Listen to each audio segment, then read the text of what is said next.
So you might come across a question where instead of asking number of distinct triangles, scalene triangles, isosceles triangle, they might ask you the number of triangles on the basis of angle, like right angle triangle, obtuse angle triangle, or acute angle triangles. So how do you find the number of obtuse angle triangles that can be formed when two sides are given and the third side is an integer value? I'll explain you with the help of an example, like let it be now. I'll take 9, 40, let the third side be x, and it is an integer, which is given in the question.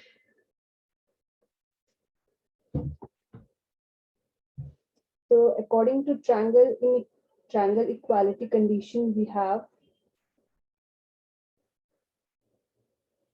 40 minus 9 is less than 40 plus 9. So this is 31 less than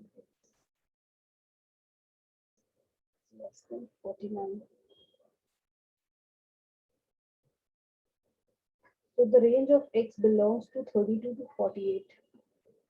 That implies 17 values.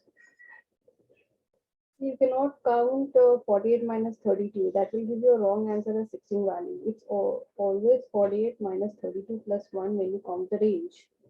That gives you 17.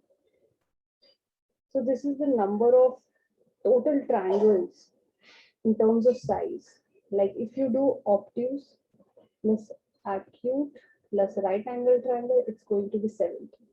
We already know 9, 40, 41 is a triplet. So 1 is given to right angle triangle. So all we know is obtuse plus acute angle triangle is going to be 16. Now how do you find the number of obtuse angle triangles? For obtuse angle triangle, we have the inequality condition as c square is greater than a square plus b square, where c is the longest side. So once we consider 40 to be the longest side, and the next time you consider x to be the longest side.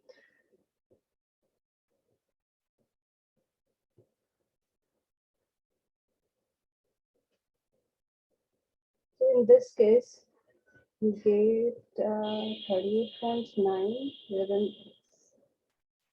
So x is less than 38. X is less than 38 means 32 to 38. That implies 7 values.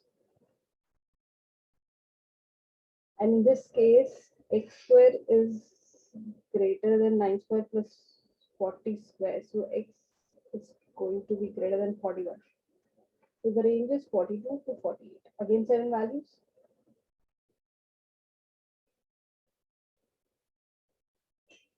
So 7 plus 7, 40. Obtuse is going to be 40.